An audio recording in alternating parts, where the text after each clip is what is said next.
itu adalah tentang insulin. Pada saat yang sama, pada waktu resistensi insulin, mula-mula kadar glukosa postprandial warna yang kuning, itu kita lihat naik. Jadi kita tahu bahwa mula-mula postprandial setelah makan yang naik. Kemudian ketika sekresi insulin tidak bisa mengatasi atau mencukupi kebutuhan melawan resistensi insulin itu, maka fasting glucose, yaitu yang putih, juga naik, dan akhirnya pada cut off garis putus-putus itu terjadilah diabetes. Sebetulnya pada waktu postprandial hyperglycemia sudah terjadi impaired fasting glucose dan mungkin juga impaired glucose tolerance, yaitu gangguan toleransi glukosa dan gangguan glukosa puasa. Kedua ini disebut prediabetes. Pada saat itu sudah terjadi gangguan makrovaskular dan mikrovaskular terjadi pada waktu sudah terjadi diabetes. Gambar ini menunjukkan hubungan hiperglikemi dengan beberapa organ, dan inilah yang terakhir. Dulu dikatakan, kita lihat bahwa hiperglikemi hanya disebabkan oleh increase hepatic glucose production, gambar hati, kemudian decrease glucose uptake, dan decrease insulin secretion. 3 itu saja. Kemudian terbukti bahwa increase lipolysis, di mana free fatty acids terjadi, akan membuat gangguan terhadap pankreas. Kemudian decrease incretin effect, ini adalah yang paling baru, dan increase glucagon secretion. Nanti kita lihat bahwa dua organ baru ini menyebabkan hiperglikemi, dan ini ada dampaknya terhadap pengobatan. Kita lihat cetaceous sextet. Jadi kita ada 6 organ yang bisa menyebabkan hiperglikemi bila mana ada kelainan. Kita coba simak bagaimana terjadinya diabetes. Kita lihat gambar seorang dengan perut yang besar, yaitu abdominal obesity atau visceral obesity, ya, yang disebabkan oleh unhealthy lifestyle. Dan itu tentu juga karena faktor lingkungan, karena fasilitas olahraga mungkin tidak ada, atau pekerjaan yang sibuk sehingga tidak sempat melakukan aktivitas fisik. Unhealthy lifestyle itu menyebabkan obesitas, dan kemudian terjadi resistensi insulin pada kolom yang kedua, kita lihat. Dan kemudian terjadi reduce glucose uptake. Reduce glucose uptake, jadi setelah itu diperlukan lebih banyak insulin untuk mengkompensasi, untuk mengatasi kebutuhan insulin yang berkurang itu, yang resisten itu. Sel beta mencoba untuk mengatasinya, tapi karena kerja keras, ada 2 kemungkinan. Yang satu, dia tetap normal, jadi sufficient insulin dan appropriate glucagon. Sedangkan kalau untuk orang tertentu, maka terjadi disfungsi pankreas, dan insulin menjadi insufficient dan glukagon menjadi tambah banyak. Itu menyebabkan unhealthy pankreas, impaired glucose tolerance atau gangguan toleransi glukosa, dan kemudian menjadi progresif menjadi diabetes tipe 2. Nah, inilah yang akhir-akhir ini dipakai. Jadi bukan hanya insulin, tapi glukagon juga berpengaruh terhadap diabetes atau hiperglikemia. Gejala diabetes itu sebetulnya harus saya katakan bukan gejala yang menakutkan. Oleh karena itu diingatkan bahwa kita harus tahu. Jadi dalam World Diabetes Day, know the diabetes warning signs. Kita lihat gambar pertama yang biru, orang buang air kecil. Gambar yang hijau, orang menjadi kurus. Gambar yang merah, orang yang ngantuk, lesu. Dan yang ungu terakhir, orang sedang minum banyak. Secara lokal kita berikan gambar banyak minum, banyak kencing. Jadi poliuri, polidipsi, nokturia, gangguan penglihatan, lesu, berat badan menurun, dan bisa juga mudah infeksi. Nah, gejala-gejala ini tidak membuat orang ke dokter. Orang yang nafsu makannya baik tidak akan ke dokter. Orang yang kencingnya lancar tidak akan ke dokter. Orang jadi kurus, makan banyak, dia memang maunya langsing. Jadi itulah yang menyebabkan orang tidak mencari dokter. Tetapi harus kita ingatkan, Kalau Anda mempunyai faktor risiko yang seperti tadi, dan Anda mempunyai gejala seperti ini apalagi, sebaiknya Anda periksa gula darah. Nah, inilah yang harus dimasyarakatkan. Sebelum saya lanjutkan, saya ingin sampaikan beberapa hal mengenai paradigma baru. Kita tahu kegagalan-kegagalan banyak terjadi dalam pengobatan yang merupakan kegagalan dari banyak faktor. Yang pertama di atas kita lihat, mata angin yang ada, early pharmacotherapy. Kita sekarang mengobati diabetes itu sangat lambat. Nanti saya sampaikan beberapa slides kenapa kita terlambat. Sehingga sekarang dikatakan early pharmacotherapy. Kita harus cepat intervensi. Exercise. Tidak dikatakan olahraga, tapi exercise atau physical activity. Sekarang sedang dipopulerkan, jalanlah 30 menit, 5 atau 6 hari dalam seminggu. Walk 30 minutes most days in a week. Itu saja dulu. Kalau nanti dalam 30 menit itu jaraknya berapa jauh, itu tentu makin lama akan makin jauh dan makin cepat, dan kita akan exercise dengan lebih baik. Salah dikatakan, just walk 30 minutes with anybody, anywhere, di mana saja, kapan saja, dengan siapa saja. Asal jalan dulu. Kemudian mengenai pojok dikatakan diet. Kita sudah tidak mengenal istilah diet. Tidak ada diet diabetes. Nah, ini barangkali untuk beberapa orang mengejutkan, kok tidak diet. Yang dikenal adalah terapi nutrisi medik. Di dalam terapi nutrisi medik tidak ada yang tidak boleh dimakan. Yang penting adalah jumlah kalori. Nanti kita bicarakan mengenai itu. Berikutnya adalah maximize insulin sensitization. Yaitu kita tahu bahwa diabetes tipe 2 terutama, gangguannya adalah pada resistensi insulin. Jadi tujuannya adalah memperbaiki sensitivitas insulin. Jadi maximize insulin sensitization, karena obat-obat sekarang lebih banyak ke arah situ. Berikut, minimize hypoglycemia. Kita tahu kalau kita salah mengobati atau diagnosis yang tidak tepat, maka kemungkinan hipoglikemi itu dapat terjadi, dan untuk kami lebih bahaya hipoglikemi daripada hiperglikemi. Ya. Kemudian kita lihat ujung yang satu lagi, preservation of beta cell function.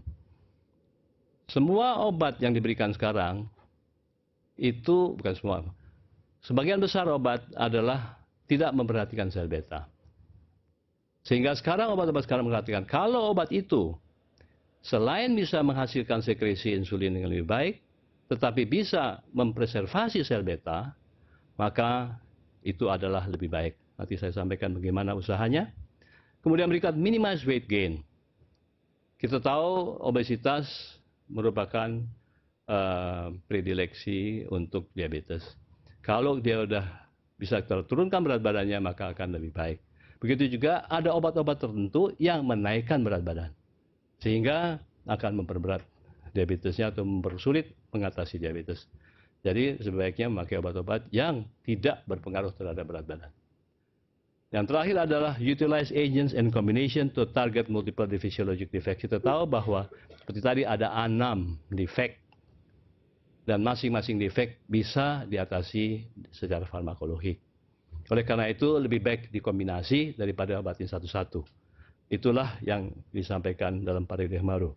Kita lanjutkan dengan diagnosis. Diagnosis ini penting sekali karena kebetulan saya akhir-akhir ini banyak keliling ke seluruh Indonesia, ke beberapa provinsi, dan banyak sekali yang masih memakai diagnosis yang lama. Jadi mendiagnosis diabetes, kalau kita mempunyai gejala dan gula darah sewaktu lebih atau sama dengan 200 mg per desiliter, atau gula darah puasa lebih atau sama dengan 126 mg per desiliter, maka boleh ditegakkan diagnosis diabetes. Atau bila mana kita ragu-ragu, ada satu tes toleransi glukosa, oral glucose tolerance test, memakai glukosa 75 gram, 2 jam setelah itu diperiksa, kalau lebih atau sama dengan 200 mg per desiliter maka disebut diabetes.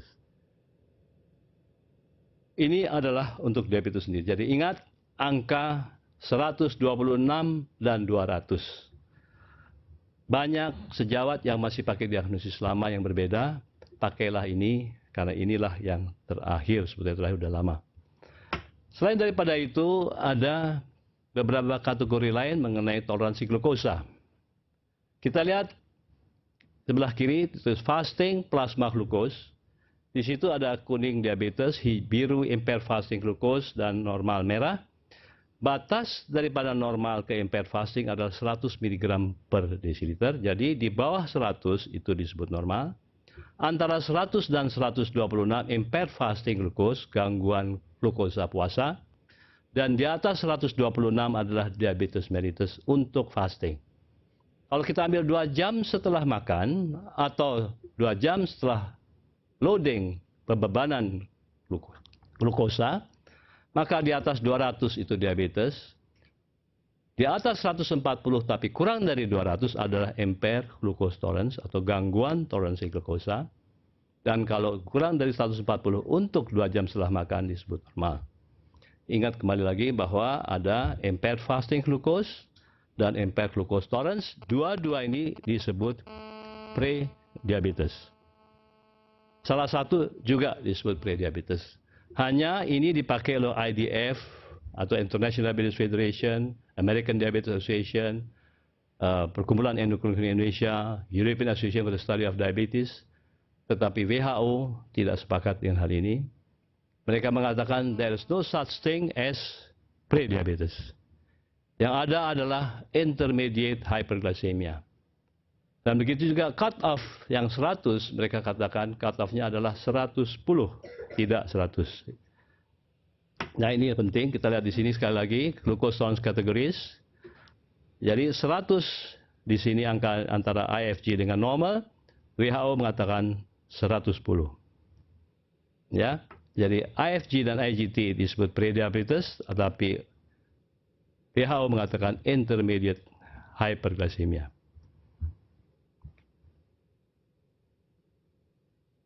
Kenapa kita takut pada diabetes? Diabetes kan hanya gula darah yang tinggi. Jarang orang meninggal karena diabetesnya, lebih banyak karena komplikasinya.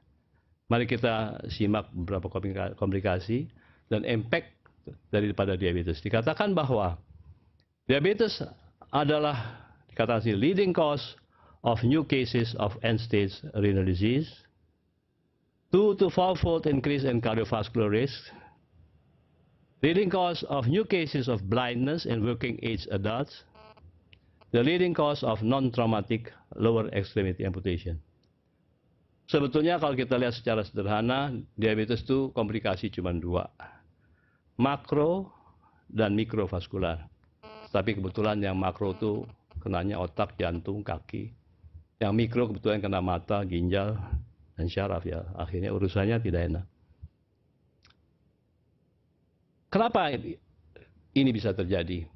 Glukosa yang tinggi itu mempunyai dampak yang tidak baik. Dicoba diterangkan, diteliti bagaimana kerusakan itu terjadi. Efek daripada hiperglikemi terjadi oleh beberapa alur atau pathway. Salah satu adalah glycation of proteins, glikasi protein. Contohnya pada hemoglobin dan kolagen. Akumulasi sorbitol dan fruktose pada syaraf dan lensa mata. Aktivasi daripada protein kinase C, terutama pada sel vaskular. Ini semua proses itu terjadi bersama-sama, tapi ada yang menonjol, ada yang tidak. Bukan hanya satu pathway. Sehingga susah untuk mengobati, hanya memperbaiki glikasi atau hanya menurunkan sorbitol. Banyak obat dulu dipakai ternyata gagal. Dan semua ini akhirnya berhubungan dengan ROS atau Reactive Oxygen Species, Free Radicals. Kerusakan-kerusakan apa yang terjadi oleh karena hiperglikemi itu? Terjadilah gangguan fungsi protein. Kita tahu proses glikasi merubah bentuk protein, sehingga fungsinya juga berubah, turnover-nya berubah, dan terjadi aktivasi sitokin. Terjadi osmotic dan oxidative stress, dikatakan oxidative stress tadi, free radicals. Reduce motor and sensory nerve conduction velocity. Kita tahu bahwa pasien diabetes banyak yang keluhannya baal, sakit, ya. Begitu juga increase glomerular filtration rate and renal plasma flow, sehingga gangguan terhadap fungsi ginjal. Saya katakan tadi, komplikasi diabetes makro dan mikrovaskular. Di otak terjadi transient ischemic attack, cerebral vascular accident, dan cognitive impairment, itu paling sering. Di jantung, coronary syndrome, myocardial infarction, congestive heart failure. Ekstremitas terjadi ulcer, gangrene, ujung-ujungnya amputasi. Di mata, retinopati, katarak, glaukom.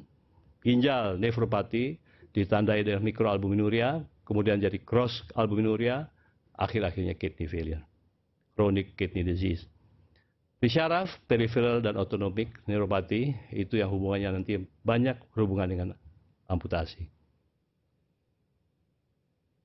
Sebagai contoh komplikasi di mata, bisa terjadi kelainan refraksi pada kelainan hiperglikemi. Oleh karena itu kacamata bisa ganti-ganti karena gangguan yang reversible. Hari ini pakai kacamata min 10, min 2, terus besoknya dari plus atau gimana. Jadi berubah terus tergantung daripada konsentrasi glukosa di dalam lensa.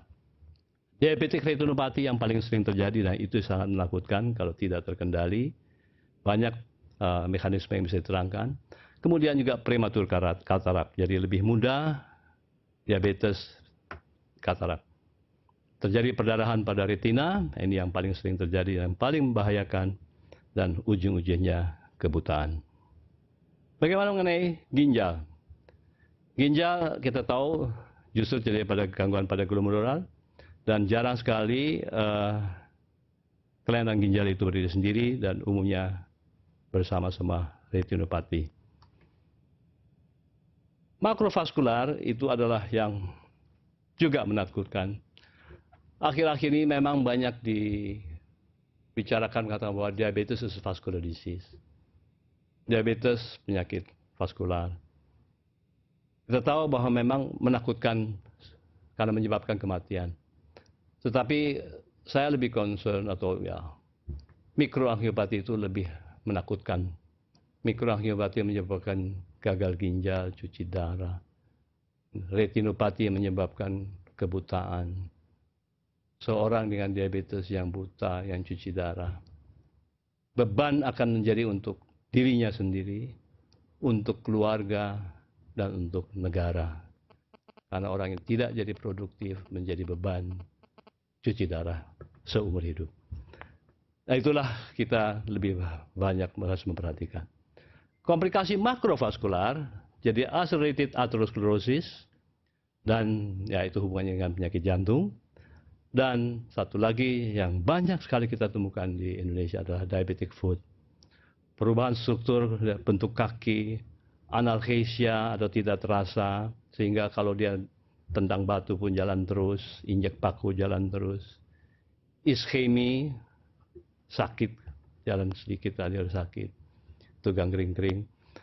Ujung-ujungnya akhirnya terjadi soft tissue infection, osteomyelitis, gangrene, amputasi.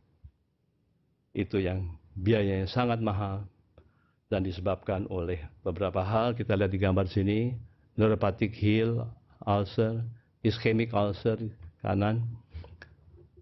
Bentuk kakinya akan berubah, bentuk jarinya berubah, sehingga tekanan-tekanan kalau berjalan itu pada titik-titik tertentu, dan karena tidak terasa akan menyebabkan luka, dan kemudian urusannya panjang. Diabetes dan penyakit vaskular, dikatakan sini bahwa relatif risk dari penyakit kardiovaskular pada diabetes adalah 3 sampai 5 kali lebih besar daripada mereka yang tidak diabetes. 80% pasien dengan diabetes tipe 2 meninggal karena kardiovaskular, penyebab kardiovaskular. Lebih dari 50% dari pasien yang masuk karena kelainan jantung mempunyai diabetes. Lebih dari 50% mereka yang amputasi mempunyai diabetes. Angka-angka ini berhubungan dengan kelainan vaskular, dan sangat tidak baik kalau kita tidak cegah. Bagaimana kita mencegah komplikasi? Sebetulnya tidak susah. Capailah ABC. 1A, 1C. Kita tahu bahwa kita kalau mengendalikan diabetes yang menjadi target adalah A1C, rata-rata gula darah 2-3 bulan, dicapailah target, usahakan mencapai kurang dari 7%, tekanan darah 130/80 mm Hg, LDL kolesterol kurang dari 100 mg per desiliter. Di bawah ingat A, B, C. A1C, blood pressure, kolesterol. Tidak cukup hanya menurunkan gula darah. Harus disertai penurunan tekanan darah dan harus memperbaiki dislipidemia. Baru kita bisa mencegah komplikasi-komplikasi tadi. Kita tahu bahwa A1C itu sebetulnya menggambarkan rata-rata gula darah 2-3 bulan. Itu terjadi proses glikasi antara gula darah yang turun naik dengan protein. Mula-mula reversible, kemudian menjadi irreversible di hemoglobin, kemudian akan selama eritrosit itu masih ada, dia akan tetap tinggi. Umur eritrosit 2-3 bulan, kalau eritrosit itu yang sudah berubah bentuk proteinnya karena glikasi, maka dia akan tetap tinggi. Sayangnya A1C agak mahal, teknologinya cukup rumit, sehingga di dunia akhir-akhir ini dicoba untuk mencari korelasi bagaimana A1C hubungannya dengan gula darah. Jadi sekarang digunakanlah, mulai disosialisasikan istilah Estimated Average Glucose, EAG. Ini sangat baru karena baru keluar beberapa bulan lalu. Kita lihat di sini kalau A1C 6, jadi mana itu dikatakan normal, maka gula darah rata-rata adalah 126. Mirip dengan cut off gula darah puasa untuk disebut diabetes. 10 sama dengan 240 mg per desiliter. Jadi kalau seorang A110 maka rata-rata gula darah 240. Kita tahu kalau gula darah puasa di atas 140 itu kalau American Diabetes Association mengatakan itu severe diabetes dan langsung mulai obat dengan insulin. Ya inilah yang bisa dipelajari, hubungan antara A1C dengan gula darah. Ya, disebut estimated average glucose. Selain komplikasi kronis, tentu ada komplikasi akut yang disebabkan dua hal, kebanyakan insulin atau kekurangan insulin. Kalau kekurangan insulin adalah ketoasidosis dan hiperosmolar non-ketotic coma, dan kebanyakan insulin hipoglikemi. Dan dua-duanya bisa menyebabkan koma. Setelah kita mendengar definisi, klasifikasi, patofisiologi, komplikasi, coba kita simak bagaimana kita menangani diabetes. Beberapa prinsip dalam mengobati diabetes. Pertama, coba tentukan dulu target. Target untuk orang muda, untuk orang tua tentu berbeda. Kalau dewasa muda tentu senormal mungkin. Target yang kita pakai tentu tadi ABC. A1C kurang dari 7, blood pressure 130/80, kalau ada proteinuria lebih rendah 120/75, dan kalau untuk kolesterol LDL patokannya adalah 100. Lain lagi kalau ada diabetes dan PJK targetnya 70. Ya itulah target itu ditentukan. Kemudian setelah target ditentukan berapa yang ingin kita capai, kemudian kita lakukan edukasi. Tidak mungkin tidak lakukan. Jadi diabetes education is essential. Pertama edukasi. Kemudian monitoring of glycemic control is necessary. Jadi kalau kita memberikan pengobatan tentu harus kita pantau. Ya, glycemic control dipantau dengan A1C. Lifestyle modification, yaitu medical nutrition therapy dan physical activities dan smoking cessation. Ya, kalau kita mau bagi-bagi maka selalu dikatakan edukasi, physical activities, medical nutrition therapy, pharmacological therapy, blood glucose monitoring, education. Ya, tadi selain lifestyle modification, tentu baru kita sampai ke obat stepwise and combination pharmacologic therapy. Ya, inilah beberapa prinsip daripada pengobatan diabetes.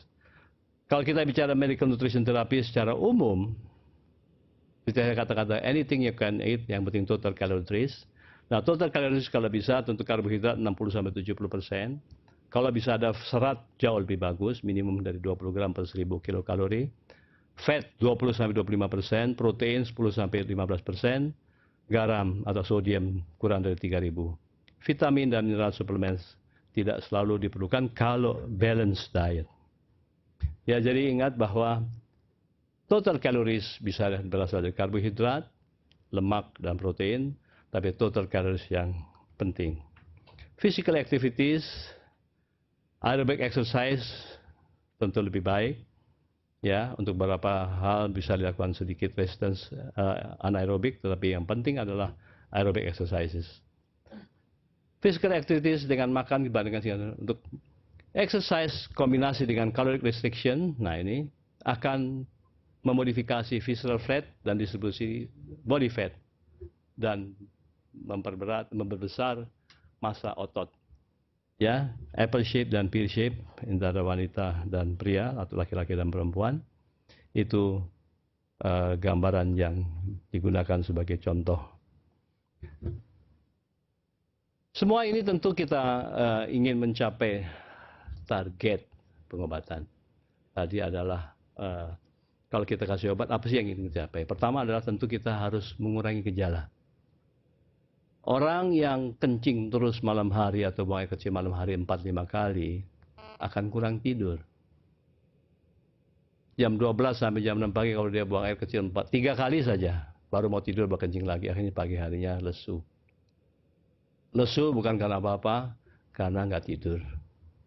Ditambah lagi energi yang kurang karena glukosa tidak dipakai untuk energi karena pagi hari gula darah udah naik. Nah, kalau bisa menurunkan gula darah, mengurangi gejala, apalagi pada pasien geriatri, orang tua lanjut usia di atas 60-65 tahun, walaupun gula darah sekitar 200, kalau malam enak tidur, buang air kecil cuma 1, udah biar aja. Ya, reduce the symptoms of hyperglycemia. Kemudian limit adverse effects of treatment. Jadi obat itu pilih yang baik dan gunakanlah dengan secara rasional. Jangan sampai ada efek samping. Maintain quality of life and psychological well-being. Ini sekarang psychological well-being sangat diperhatikan dalam buku-buku baru, literatur baru. Karena pasien diabetes itu penerimaannya macam-macam. Ada yang menerima begitu saja, ada yang melawan, ada yang masa bodoh, dan itu semua harus diatasi. Dan quality of life itu lebih penting daripada angka-angka di atas kertas yang Anda hadapi. Kemudian pada akhirnya kita usahakan mencegah atau menghambat komplikasi vaskular pada diabetes. Itu adalah aim. Nah, bagaimana target khusus mengenai gliksemia? Kita lihat di sini bahwa untuk orang sehat A1C itu adalah kurang dari 6, puasa kurang dari 100, postprandial kurang dari 140. American Diabetes Association mencoba menyatakan bahwa A1C kurang dari 7 cukup, AACE, American Association of Clinical Endocrinology, kurang dari 6,5, mereka lebih ketat. Japanese Diabetes Society memberikan range antara 5,8 sampai 6,4. Sedangkan IDF, International Diabetes Federation, mengatakan 6,5. Bagaimana dengan mean fasting plasma glucose atau rata-rata gula darah puasa? Kita lihat rata-rata sekitar 110. ACE kurang 110, ADA memberikan range 90 sampai 130. Sedangkan postprandial 180, ADA, ACE 140. Kita lihat bahwa di Amerika saja ada 2 organisasi besar yang memakai nilai-nilai target yang berbeda. Ya, kita lihat saja mana yang kita mau ikuti. Ya, karena mereka semua itu evidence-nya ada. Secara umum, strategi pengobatan diabetes tipe 2 adalah pertama tadi lifestyle modification, itu dalam 3 bulan bisa menurunkan A1C 1%. Jadi expected A1C, time allotted, jadi 3 bulan bisa turun 1%. Monoterapi dalam 1-3 bulan bisa menurunkan 1-3%. Combination terapi 1-2% untuk 1-3 bulan. Sedangkan insulin terapi unlimited. Ini adalah urut-urutannya, dan itu tentu mempunyai pengaruh. Kita bicara sedikit mengenai pengobatan farmakologi.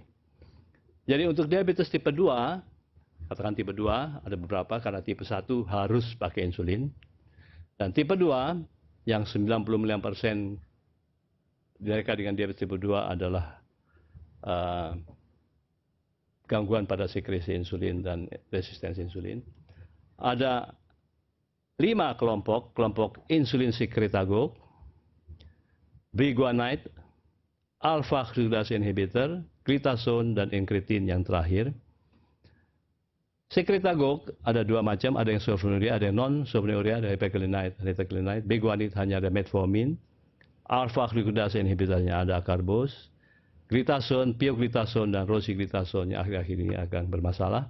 Incretins ada DPP-4 inhibitor, yaitu sitagliptin dan vildagliptin secara garis besar.